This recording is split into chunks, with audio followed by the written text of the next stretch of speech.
अस्सलामुअलैकुम नाज़रीन, आप देख रहे हैं कैपिटल व्यूज़। मैं हूँ ज़ुबारिया रहमान और मेरे साथ मौजूद हैं सीनियर तज्ज़ियाकार, सीनियर सहाफ़ी जमशेद अंसारी साहब। सर कैसे हैं आप? अल्हम्दुलिल्लाह ठीक ठाक। सर बहुत शुक्रिया, आपने अपना वक्त दिया। वेलकम। सर सेनेट इंतखाबात और सेनेट इलेक्शन, लॉन्ग मार्च और लॉन्ग मार्च पहले सेनेट इलेक्शन से पहले होने वाला था, अब बाद में हो रहा है। ये काफ़ी शोर शराबा चल रहा था। अब मरीम नवाज ने नया ऐलान किया है कि सेनेट इलेक्शन के बाद जो है वो हम ये लॉन्ग मार्च करेंगे। मुझे बताइएगा कि अगर ये इलेक्शन के बाद लॉन्ग मार्च करते हैं, इससे हुकूमत को कितना नुकसान हो सकता है या उसको फ़ायदा हो सकता है, और बाकी ये बिलावल और जरदारी साहब, इन सब का आप क्या रोल देख रहे हैं सब में? जी बिस्मिल्लाहिर्रहमानिर्रहीम, बहुत शुक्रिया आपका। सबसे पहले तो मैं चंद एक बयानात, मज़हक खेज बयानात, जिन्हें मैं कहता हूँ कि इन लोगों के चंद लतीफ़े जो है वो लोगों के सामने पेश कर दूँ। आपको याद होगा बिलावल जरदारी ने इंतहाई फर्ते जज्बात में आके, जोश में आके कौमी असम्बली के फ्लोर पे एक बयान दिया था कि मैं लात मार के हुकूमत गिरा दूंगा। ठीक है, उसके बाद उन्होंने ऐलान किया बिलावल जरदारी साहब ने कि जी इज्तिमाई इस्तीफे हमारे एटम बम है, यानी हमारे एटमी असासे हैं। उसके बाद 6 दिसंबर को मरियम नवाज ने कहा था कि 8 दिसंबर को आर होगा या पार होगा इंशाल्लाह। 2-3 दफा उन्होंने इंशाल्लाह भी कहा। ये अब बजाते खुद एक अलमिया है कि जब भी ये करप्शन करते हैं या इस तरह के दावे करते हैं जिससे इन लोगों ने अपने हल्के के अवाम को बेवकूफ़ और गुमराह करना होता है, तो इंशाल्लाह अल्हम्दुलिल्लाह, इंशाल्लाह अल्हम्दुलिल्लाह, इस तरह के अल्फाज ये इस्तेमाल करते हैं। उसके बाद खबर क्या आई कि दिसंबर तक ये हुकूमत नहीं रहेगी। उसके बाद इन्होंने बयान दिया कि 31 जनवरी तक आप इस्तीफे दे दें इमरान खान साहब। ठीक है, और उसके बाद क्या होना है, अगर 31 जनवरी तक इस्तीफा न दिया तो फिर हम खुद इस्तीफे दे देंगे। अब आप बताइए, दुनिया की तारीख की अलग तर्ज की ये जो है ना एक सियासी तहरीक है जिसकी कोई समझ नहीं आती।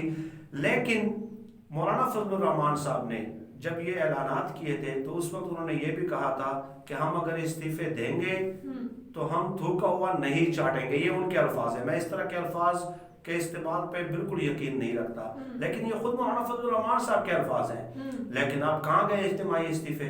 2 इस्तीफे इन लोगों ने दिए थे और पूरी की पूरी नून लीग की दौड़े लग गई थी कि ये इस्तीफे कौमी असम्बली के स्पीकर के पास कैसे पहुंच गए। इन शार्ट ये बयानात जो मैं लोगों के सामने पेश कर रहा हूँ ताकि लोगों के जहन में रहे, याद दहानी के लिए, कि जितने भी इन्होंने बयानात दिए थे, जितने भी दावे किए थे, जितने भी वादे किए थे, उन तमाम से इन लोगों ने 180 डिग्री पे यू टर्न ले लिया है। लेकिन कोई भी एंकर इन्हें यू टर्न का मास्टर नहीं कहेगा।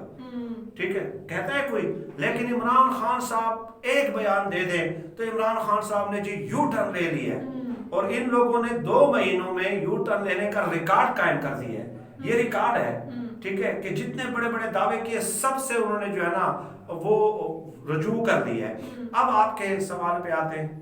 आप कह रहे हैं कि जिस सेनेट इलेक्शन के बाद लॉन्ग मार्च होगा तो फिर क्या होगा। अब ये अपनी खिफत शर्मिंदगी मिटाने के लिए कि पहले इन लोगों ने कहा था कि सेनेट इलेक्शन में हम हिस्सा नहीं लेंगे, इज्तिमाई इस्तीफे इसलिए दे रहे थे ताकि इलेक्टोरल कॉलेज जो है वो टूट जाए और सेनेट इंतखाबात हो ही ना।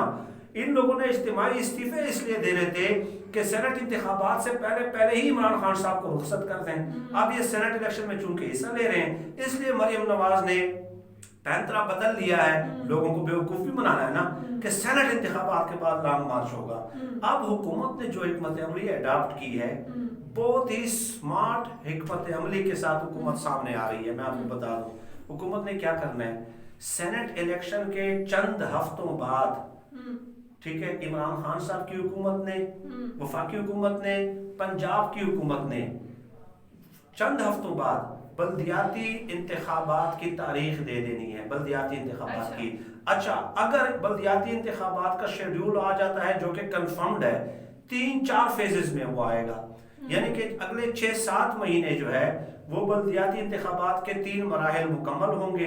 अब उसमें होगा क्या کہ جتنے بھی سیاسی جماعتیں ہیں، ٹھیک ہے، Noon league, peoples party, P T I, J U I F, یہ تمام سیاسی جماعتیں بلدیاتی انتخابات میں اپنے امیدوار نامزد کریں گی. اس کے بعد بلاول زرداری، اس کے علاوہ جو ہے مریم نواز اور مولانا فضل الرحمان صاحب، جتنے بھی سیاسی جماعتیں ہیں ان کے قائدین، ان کے ایم این ایز، ان کے ایم پی ایز، ان کے سینیٹرز، ٹھیک ہے، وہ تمام اپنے بلدیاتی امیدواروں کے حق میں جو ہے یونین کونسل کی سطح پہ، تحصیل کی سطح پہ، ضلع کی سطح پہ جو ہے، اور ان کے حلقوں میں یہ کمپین چلائیں گے، ریلیز کا انعقاد کریں گے، ٹھیک ہے، کارنر میٹنگز کا انعقاد کریں گے. تو آپ مجھے بتائیے کہ عمران خان صاحب نے یہ فیصلہ کیا ہے کہ جب بلدیاتی انتخابات کا شیڈول ہی اناؤنس ہو جانا ہے تو ان لوگوں نے وہاں پہ ہی بزی ہو جانا ہے، اپنے امیدواروں کے لیے کمپین چلانی ہے. تو اس کے بعد اگر مریم نواز مریم نواز تو خود کمپین چلا رہی ہوں گی، ایم این ایز یا ایم پی ایس سے وہ کہتی ہیں کہ آپ لوگوں کو اکٹھا کریں، بسوں میں بھر کے لائیں، ہم نے اسلام آباد میں لانگ مارچ کرنا ہے، تو وہ ممکن ہی نہیں ہوگا، کیونکہ بلدیاتی انتخابات کو یہ قطعی طور پہ کسی بھی قیمت پہ جو ہے وہ چھوڑ نہیں سکتے، ٹھیک ہے، کسی بھی قیمت پہ نہیں چھوڑ سکتے. ایک آپشن تو حکومت نے یہ جو ایکسرسائز کرنے جا رہی ہے، اس سے پی ڈی ایم کی جو تحریک ہے وہ 6-7 مہینوں کے لیے مستقل طور پہ اس کو بریک لگ جائے گی. اب دوسرا آپشن اجتماعی استعفے. سینٹ الیکشن کے بعد جب بلدیاتی انتخابات ہونے ہیں نا تو اجتماعی استعفے بھی یہ نہیں دے سکتے. کیوں؟ آپ کا سوال یہ ہونا چاہیے نا کہ کیوں. اگر یہ اجتماعی استعفے دیں گے، let suppose M N As M P As مستعفی ہو گئے، اس کے بعد بلدیاتی انتخابات کے لیے یہی ایم این ایز اور ایم پی ایز حلقوں میں جائیں گے، ان سے کہیں گے جی ہمارے امیدوار کو، نون لیگ کے امیدوار کو آپ ووٹ دیں، تو وہ کہیں گے کہ بھائی آپ نے تو ایم پی ایز اور ایم این ایز کی نشستیں استعفیٰ دے دیا ہے، ضمنی انتخابات میں آپ حصہ لے نہیں رہے، ٹھیک ہے، تو آپ کا تو پاور کا جو پاور پالیٹکس کا اس سرکل سے آپ باہر نکل آئے ہیں، آپ کا پولیٹیکل کیریئر ہی فی الحال جو ہے وہ تاریک ہو گیا ہے. تو ہم آپ کے امیدوار کو اگر ووٹ دیں گے تو آپ ہمارے لیے کر کیا سکتے ہیں بھائی؟ آپ تو قومی اور صوبائی اسمبلیوں سے نکل آئے ہیں اور ضمنی انتخابات میں بھی حصہ نہیں لے رہے. تو عمران خان صاحب نے یہ جو حکمت عملی اڈاپٹ کی ہے نا کہ سینٹ الیکشن کے فوری بعد جو ہے بلدیاتی انتخابات کرانے ہیں، تو اس سے تو ان کا لانگ مارچ بھی سینٹ الیکشن کے بعد گیا، اجتماعی استعفیٰ بھی اس کے بعد گیا، اور اس حکمت عملی کو جان کے مولانا فضل الرحمان، مریم نواز، آصف زرداری، نواز شریف، یہ تمام کے تمام کی دوڑیں لگ چکی ہیں کہ اب ہم کریں کیا. ایک بند گلی میں یہ جا چکے ہیں، ٹھیک ہے. اب تک تو جو انہوں نے اقدامات کیے ہیں وہ عملاً بند گلی میں جا چکے ہیں، ٹھیک ہے. تو یہ عوام کو بتانا بہت زیادہ ضروری ہے کہ سینٹ الیکشن کے بعد جو ہے حکومت آپ کو مکمل طور پہ ڈومیننٹ نظر آئے گی، مکمل طور پہ. 99% تو ابھی بھی ہے نا، 99% تو ابھی بھی ہے، لیکن اس کے بعد یہ خاموشی سے بیٹھ جائیں گے، اور اس کے بعد جو ہے پھر یہ صرف ٹی وی ٹاک شوز میں آپ کو گرجتے برستے ہوئے نظر آئیں گے، اور ٹی وی ٹاک شوز تک ہی یہ ریلیونٹ رہیں گے. اس لیے جو ہے زیادہ پریشان ہونے کی ضرورت نہیں ہے. آپ دیکھ لینا کہ ان کے جو وفادار صحافی ہیں جو 20-30 سالوں سے ان کی نمک حلالی کر رہے ہیں، وہ سلیم صافی نے بھی کل ٹی وی ٹاک شو میں کہہ دیا کہ بلاول نے ایک ڈرامہ لگایا ہوا ہے، ایک تماشا لگایا ہوا ہے، ٹھیک ہے، اور لوگوں کو ٹرک کی بتی کے پیچھے لگایا ہوا ہے کہ تحریک عدم اعتماد کے ذریعے ہم موجودہ حکومت کو ختم کرنے والے ہیں. یعنی اب وہ نمک حلال صحافی جو 20-30 سالوں سے ان کی وفاداری کا دم بھرتے رہے ہیں، وہ بھی ان سے مایوس ہونا شروع ہو گئے ہیں.